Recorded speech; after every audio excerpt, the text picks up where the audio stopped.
नमस्कार, big breaking में आपका स्वागत। मैं राहुल ओझा आपके साथ। जबालिया में इजरायली सैनिकों पर हुए हमले ने इजरायल को बड़ा झटका दिया है।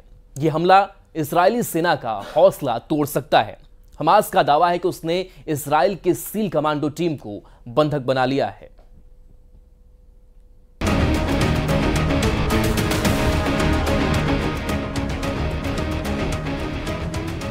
इन तस्वीरों ने इजरायल में तूफान ला दिया है।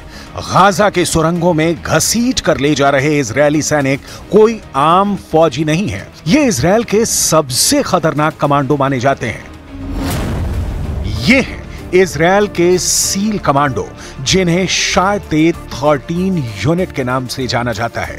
शायतेत 13 इजरायली नौसेना का ठीक वैसी ही कमांडो यूनिट है जैसे अमेरिका के सील कमांडो होते हैं। यह यूनिट इजरायल के इंटेलिजेंस ग्रुप शिन बेत के तहत ऑपरेट करती है। यही वजह है कि हमास के हमले ने शायतेत 13 कमांडो की पूरी टीम के रुतबे को चकनाचूर कर दिया है। पूरे इजरायल में यह वीडियो वायरल हो चुका है। इन तस्वीरों को देखकर नेतन्याहू के कैबिनेट में कोहराम मच गया है। जिस फोर्स को इजरायल की सबसे एलीट कमांडो यूनिट माना जाता था, उस पर हमास ने पॉइंट ब्लैंक रेंज से हमला किया है। शायतेत 13 यूनिट पर हुए इस हमले में कितने कमांडो मारे गए, कितने कमांडो बंधक बने, इस पर पूरे इजरायल में खामोशी छाई हुई है। गाजा के शायतेत 13 का मारा जाना नेतन्याहू के लिए बहुत बड़ा सदमा है। हमास का दावा है कि उसने कई इजरायली कमांडो को बंधक बना लिया है। अब जबालिया में हमास और शायतेत 13 के बीच हुए इस एनकाउंटर की पुष्टि कैसे हो रही है, इसे बहुत गौर से समझिएगा, क्योंकि इजरायल इस बात को मानने के लिए तैयार नहीं कि उसके सैनिक गाजा में हुई लड़ाई के दौरान बंधक बना लिए गए हैं। हमास ने जो तस्वीरें जारी की हैं, उसके कमांडोज के कपड़ों और हथियारों में कई ऐसी चीजें हैं जो इस बात की तरफ इशारा करती हैं कि इस एनकाउंटर में शायतेत 13 यूनिट शामिल थी।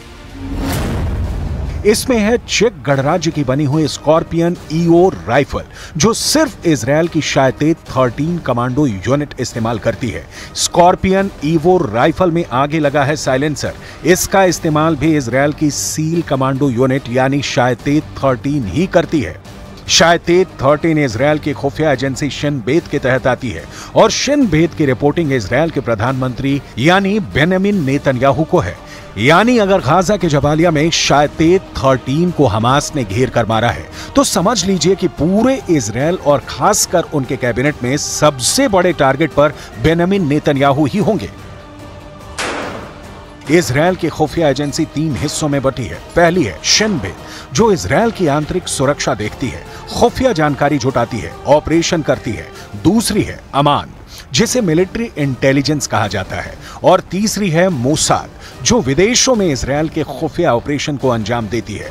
गाजा में युद्ध के दौरान फौज और खुफिया एजेंसियों पर पूरे कंट्रोल के लिए उसकी कामयाबी और उसकी नाकामी दोनों को लेकर इस वक्त नेतन्याहू कैबिनेट में बहुत बड़ी जंग चल रही है। एक तरफ गाजा की सड़कें नेतन्याहू के धमाके से दहल रही हैं, दूसरी तरफ इजरायल की सड़कों पर ऐसा हाहाकार मचा हुआ है कि नेतन्याहू की सत्ता डोल रही है। एक तरफ इजरायल गाजा पर लगातार बम गिरा रहा है, तो दूसरी तरफ तेल अवीव की सड़कें नेतन्याहू के खिलाफ नारों से गूंज रही हैं। हमास के कब्जे में अब भी करीब 125 बंधक हैं और हमास उनको तब तक नहीं छोड़ेगा जब तक इजरायल की तरफ से सीज फायर नहीं होता है। यही वजह है कि युद्ध का मिसमैनेजमेंट अब प्रधानमंत्री और रक्षा मंत्री के बीच सबसे बड़ी दरार बन चुका है। इजरायल के प्रधानमंत्री बेंजामिन नेतन्याहू और रक्षा मंत्री योआव गैलेंट लगातार एक दूसरे से टकरा रहे हैं। पब्लिक के गुस्से का साइड इफेक्ट वॉर कैबिनेट में पहुंच गया है। इस प्रदर्शन और इस हंगामे के बीच इजरायल में सत्ता के गलियारों और बंद कमरों के बीच कुछ ऐसा हो रहा है जिसे दुनिया के सामने आने से रोका जा रहा है, लेकिन इजरायल की मीडिया ने पर्दाफाश कर दिया है। इजरायल की मीडिया का दावा है कि इजरायल के वॉर कैबिनेट में बड़ा झगड़ा हो चुका है। जेरूसलम पोस्ट में जो खबर छपी है, उससे लगता है कि प्रधानमंत्री बेंजामिन नेतन्याहू और रक्षा मंत्री योआव गैलेंट के बीच हो गई तू मैं। टाइम्स ऑफ इजरायल में यह खबर छपी है कि मिलिट्री चीफ ने कहा है कि नेतन्याहू के पास गाजा को लेकर कोई नीति नहीं है। नेतन्याहू पब्लिक से लेकर अपने वॉर कैबिनेट तक घिर चुके हैं। कमांडर से लेकर मंत्री बता रहे हैं कि नेतन्याहू ब्लंडर कर रहे हैं। ये बात साफ कर दें कि इजरायल के प्रधानमंत्री बेंजामिन नेतन्याहू और रक्षा मंत्री योआव गैलेंट एक दूसरे के कड़े विरोधी माने जाते हैं, लेकिन गाजा में युद्ध को लेकर दोनों करीब आए। हालांकि अब दोनों की दुश्मनी सतह पर आ चुकी है। एक बड़ी मीटिंग में नेतन्याहू थे, रक्षा मंत्री गैलेंट थे और साथ में इजरायल की सिक्योरिटी एजेंसी शिन बेत के चीफ रोनेन बार भी थे। इजरायल की मीडिया का दावा है कि रोनेन बार ने कहा, हमारी रक्षा मंत्री से बात हुई, इस दौरान सभी मोर्चों पर गहराई से चर्चा हुई। नेतन्याहू ने तभी शिन बेत के चीफ रोनेन बार को रोका। वो बोले, क्या आपने ऐसी जरूरी चर्चा रक्षा मंत्री से ही कर ली? इस बार शिन बेत के चीफ रोनेन बार ने कहा, हां, इसमें सवाल किस बात का है? तब नेतन्याहू ने कहा, जितना मुझे याद है शिन बेत और मोसाद ये दोनों प्रधानमंत्री के तहत आते हैं। ये बात रक्षा मंत्री योआव गैलेंट को अखर गई। गैलेंट ने नेतन्याहू से फौरन पूछा कि आप रक्षा मंत्री को युद्ध पर जरूरी बात करने से रोक रहे हैं, इस मामले में आप क्या करेंगे अगर रक्षा मंत्री का इसमें दखल नहीं होगा? इस पर नेतन्याहू ने कहा, युद्ध को लेकर जो चर्चा होगी वो यहीं मेरे साथ होगी। रक्षा मंत्री योआव गैलेंट फिर भड़के और लगा कि अब वो गाजा पर बमबारी को लेकर नेतन्याहू से आर पार करने के मूड में है। रक्षा मंत्री ने प्रधानमंत्री की बात पर एतराज जताते हुए कहा, जब भी आप युद्ध को लेकर चर्चा करते हैं, हम मीटिंग में पूरी तैयारी से आते हैं। इस तैयारी के लिए भी मुझे अफसरों से बात करनी होती है। दिक्कत यह है कि आप इस तरह की मीटिंग नहीं करते हैं। अब यहीं पर नेतन्याहू का चेहरा देखने लायक था, क्योंकि एक कैबिनेट मिनिस्टर उन्हें उनकी कमियां बता रहा था और वो कुछ नहीं कर पाए। जब से जबालिया में इजरायली सैनिकों को बंधक बनाए जाने की खबर फैली है, लेबनान में जश्न मनाया जा रहा है। ये लेबनान की राजधानी बेरूत है और यहाँ लोग फिलिस्तीन का झंडा लेकर जुलूस निकाल रहे हैं। अब सवाल है कि इजरायल की पब्लिक क्या करेगी? क्या गाजा में युद्ध को लेकर इजरायल के प्रधानमंत्री और रक्षा मंत्री की लड़ाई सड़क पर पहुंच जाएगी या पहुंच चुकी है?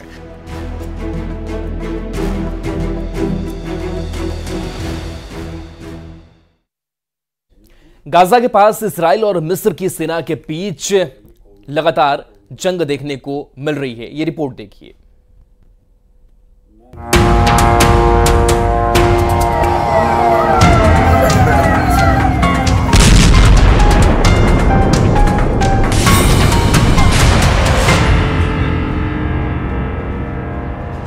इजरायल की राजधानी तेल अवीव में जनवरी के बाद सबसे बड़ा हमला हुआ है। ये रॉकेट अटैक के बाद उठ रहा धुआं है। तेल अवीव में अजीब सी दहशत फैली हुई है। गाजा से कत्यूशा रॉकेट फायर करके हमास ने साबित कर दिया है कि वो खत्म नहीं हुआ है। गाजा के रॉकेट मेन सुरंगों के अंदर और सुरंगों के बाहर एक बार फिर लैस हो चुके हैं। हमास की रॉकेट फोर्स लगातार एक्टिव है। इजरायल में लगातार सायरन बज रहे हैं। गाजा में हमास की फायरिंग पावर में कोई कमी नहीं आई है। हमास के इस हमले के बाद इजरायल ने रफा कैंप में कोहराम मचा दिया। तेल अवीव पर हमले के बाद इजरायल के हेलीकॉप्टरों ने रफा पर हेल फायर मिसाइलों की बारिश कर दी। करीब 40 लोगों के मरने की खबर है।